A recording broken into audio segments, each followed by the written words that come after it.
In the northern reaches of Chile, the Atacama Desert stretches with a vast, unbroken silence. A landscape of rust-colored plains and jagged mountains, it is one of the driest places on Earth. The wind moves steadily, carrying fine dust across salt flats and barren valleys.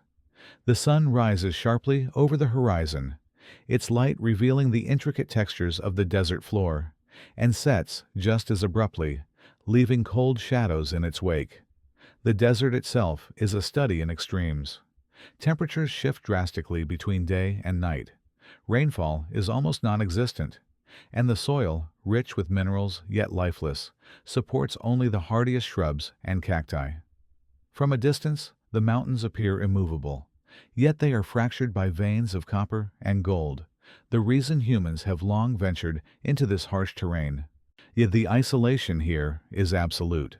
Towns are small and scattered, connected by long, dusty roads that vanish into the horizon.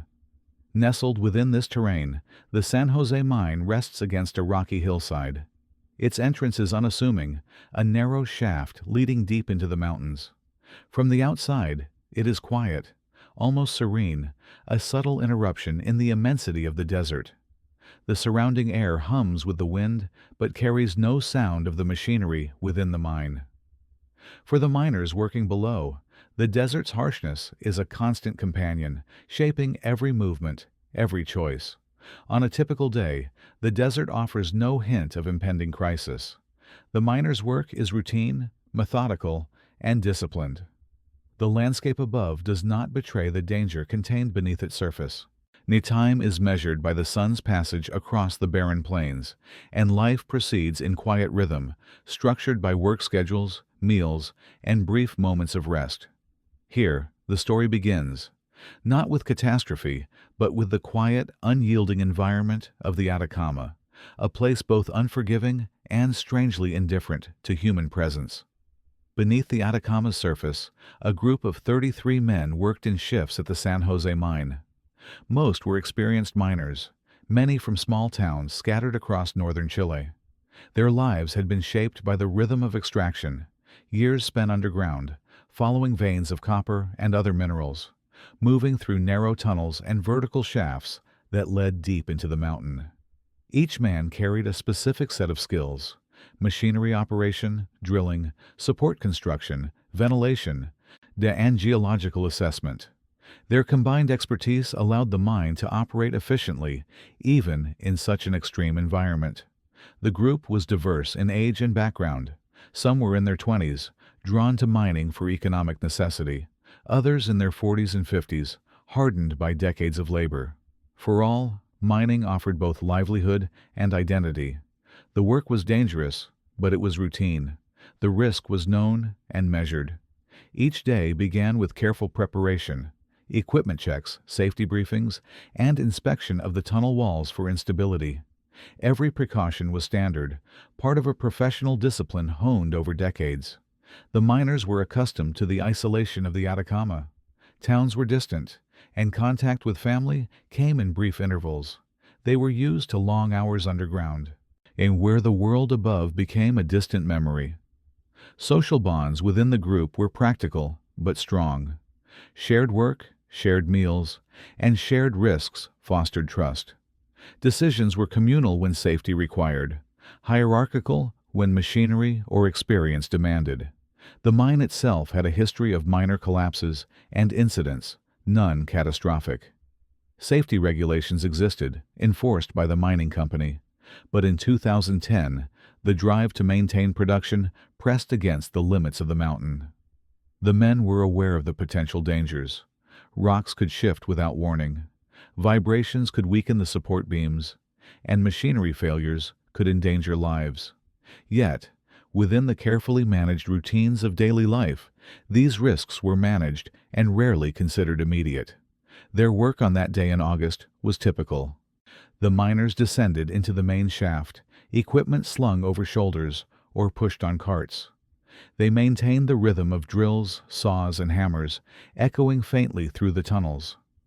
Dust hung in the air, fine particles settling on clothes and skin. The temperature underground was stable, cooler than the surface's extremes, but the environment required constant attention to ventilation and airflow. In these moments, the miners were concentrated on their work, unaware that the mountain above would soon betray them. What had begun as an ordinary day in an ordinary mine would escalate into one of the most widely documented survival stories of the early 21st century. At 3:05 p.m. on August 5, 2010, a sudden tremor shook the San José mine. The vibrations, unlike the routine shudders of daily operations, and were followed by a deafening roar. Tons of rock dislodged from the ceiling, and the tunnel behind the men collapsed entirely. The mountain, a structure they had long trusted, had shifted without warning. Within seconds, the miners were trapped. The passage that connected them to the surface was sealed under a mass of stone and debris. Air quality remained breathable, but the realization of isolation began to settle. The men were alive, yet completely cut off from rescue. Communication lines were severed. Emergency phones were destroyed. Their environment, once familiar and controlled, had become a cage. The initial shock was physical as well as mental. Many men had been near the collapsing section and felt the tremor through their bodies. Dust and small fragments fell around them, leaving the air thick and visibility limited. The mountain's interior was eerily silent except for the sounds of settling rocks and distant echoes from other tunnels. Some men tried to move toward safer areas, but passages were blocked. The network of tunnels that had guided them in and out of the mine now became a maze without exit. At this moment, isolation became absolute. The men were forced to confront a reality they had never faced before. They could not climb, dig, or signal their way out on their own. The point of no return was not marked by injury or panic, but by the simple fact that the mountain had trapped them. Each miner understood the gravity of their situation, even if the full extent of its duration was unknown. The first hours were spent gathering in a central chamber. There was no immediate rescue. The collapse had destroyed the mine's emergency protocols. Yet the miners moved debris where possible, but the upper shaft remained impassable. The survivors were forced to ration their movements, aware that exertion could waste precious energy and air. A basic understanding of survival instinct began to guide them. Conserve strength, secure shelter, and maintain calm. Communication, though limited, became a focus. The men needed to establish order and assign responsibilities. Ventilation shafts, while narrow, offered a lifeline for air circulation. Water and food were inaccessible, buried in parts of the mine now sealed off. Mental strategies began to emerge immediately. Some men took leadership roles, organizing groups to explore adjacent tunnels and assess structural stability. Others focused on keeping spirits steady, enforcing routines, and monitoring for signs of injury or illness. The collapse had not just trapped them physically, it had fundamentally altered time and perception.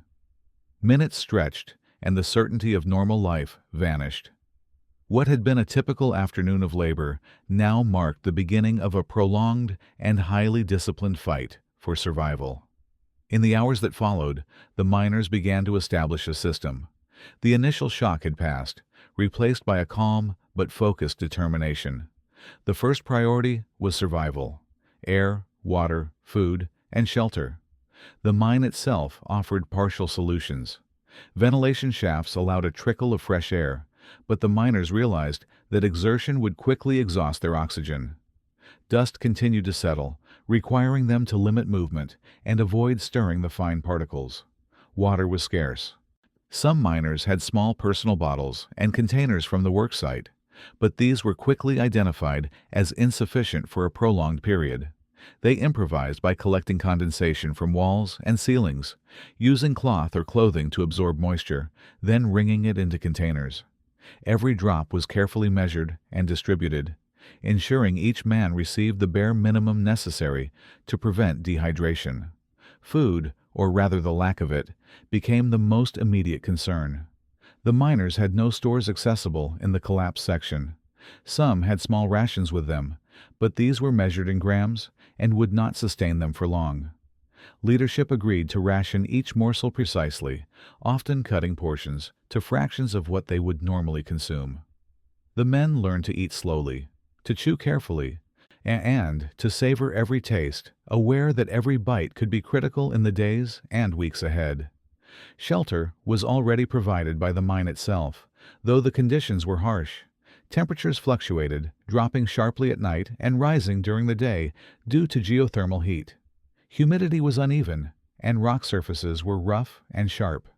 The miners moved debris to create seating and bedding areas, using clothing, jackets, and helmets for padding.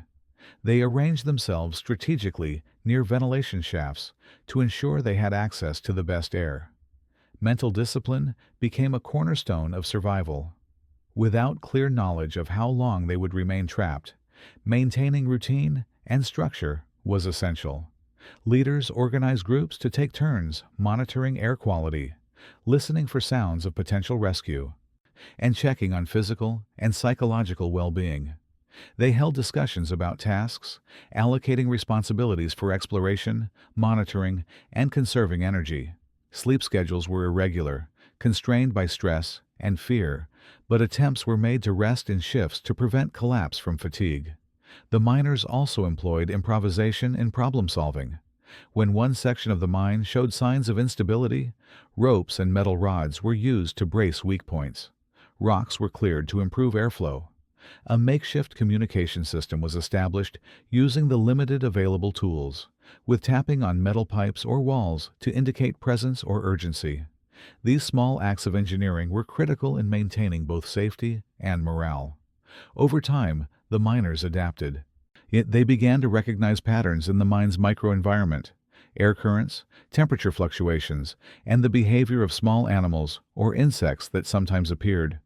These observations informed decisions about where to sit, when to move, and how to conserve energy.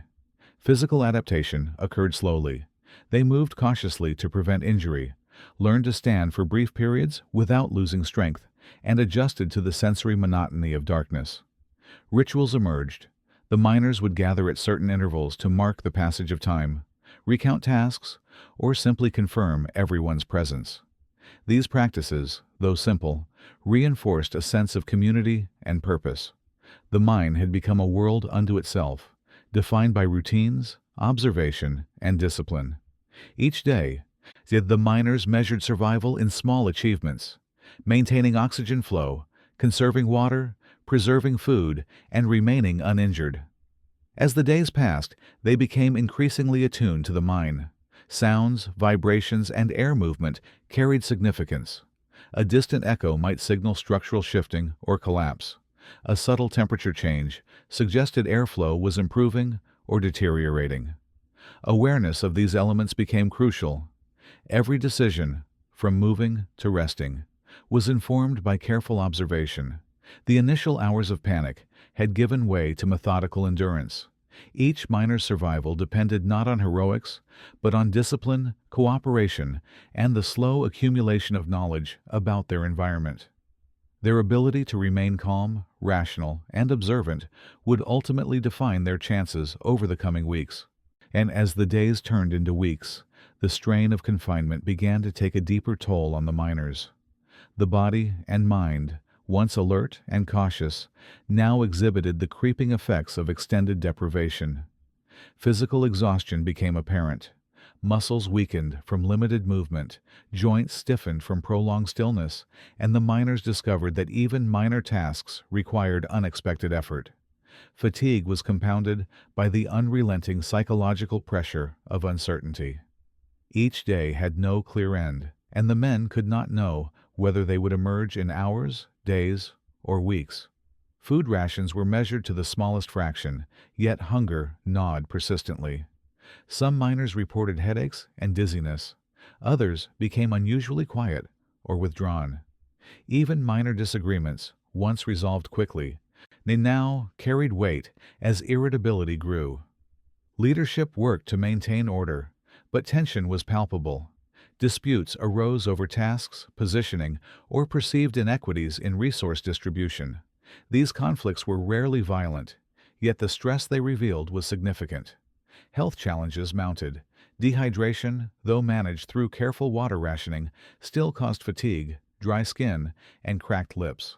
The miners' immune systems, under constant strain, became vulnerable to minor infections. Small cuts or abrasions from moving rock or climbing over debris risked complications.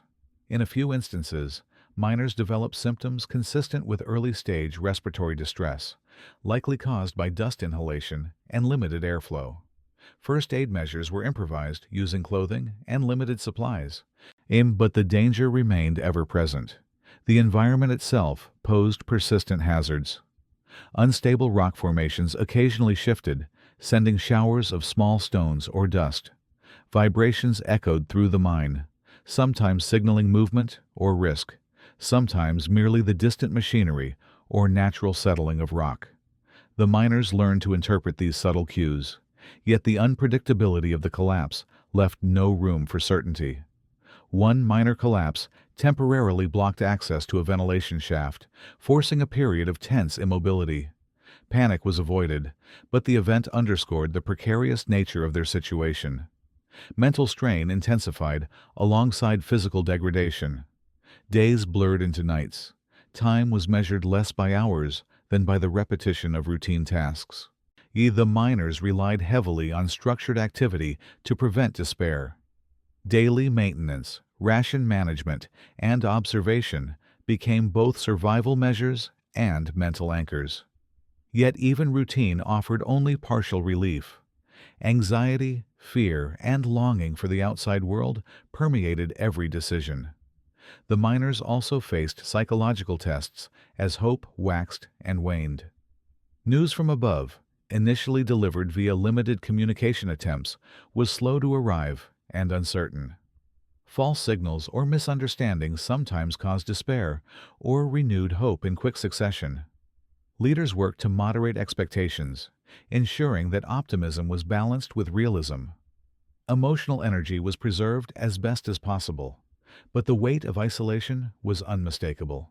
Over time, the cumulative effect of hunger, limited mobility, poor air quality, and psychological stress manifested physically.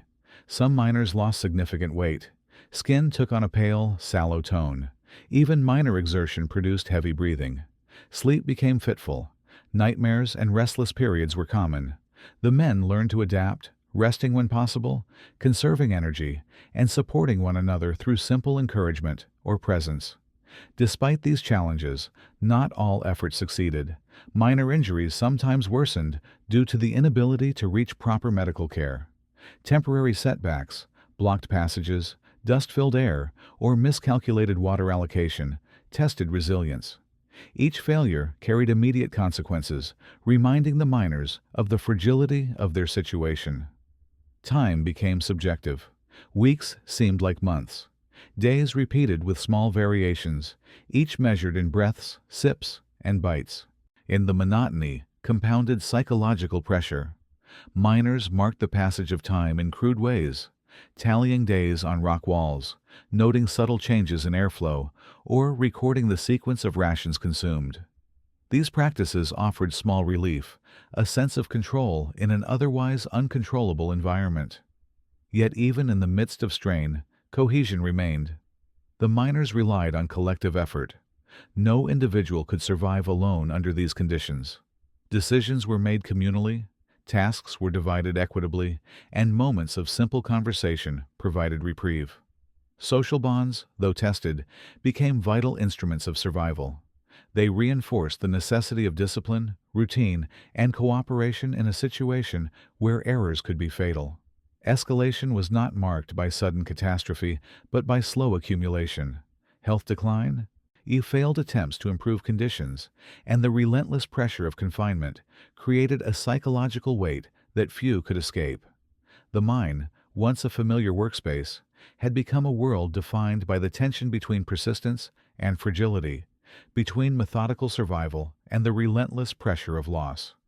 After 69 days beneath the surface, the prolonged ordeal reached its conclusion. The rescue operation, meticulously coordinated over weeks, finally established contact with the miners through a borehole that had been slowly drilled from the surface. The men, who had endured confined space, limited resources, and constant uncertainty, were at last aware that extraction was possible. The delivery of food, water, and medical supplies through the borehole in the preceding weeks had sustained them. Yet it had also been a tangible reminder of both their isolation and the world above. Each package brought nutrients and hope, but the small, measured supplies reinforced the slow pace at which the surface team could act. The men had grown accustomed to rationing and discipline. These habits now became part of the final phase of endurance. The extraction itself was methodical. A narrow capsule, specially designed for the mine's shafts, was prepared to carry each miner to the surface individually. The sequence of lifting one person at a time demanded patience, coordination, and adherence to precise safety measures. Though the men were safe in the capsule, they were acutely aware of the complexity and risk of the operation. Each ascent represented a careful negotiation with gravity, machinery, and physics. When the first miners emerged, our relief was present, but subdued. Faces, pale and tired, reflected weeks of confinement and strain. Medical personnel immediately assessed each individual, monitoring vital signs, hydration, and physical condition. The men had lost weight, muscles had atrophied, and minor injuries were evident. Yet there were no dramatic displays of jubilation. The transition from underground to surface was quiet, disciplined, and measured, appropriate for the gravity of the experience. The extraction proceeded slowly, with each subsequent ascent following the same meticulous protocol. The miners offered support to one another, encouraging calm and compliance. Although the world above was visible and the air richer and freer than underground, the psychological adjustment required time. Breathing fresh air was a relief, but also a new sensory experience that demanded recalibration after more than 2 months in near-total confinement. Once all 33 miners were safely on the surface, a process of medical stabilization and monitoring began. Hydration, nutrition, and physical therapy were prioritized. Immediate rescue had ended the acute danger, but the long-term effects of confinement, hunger, and stress required careful attention.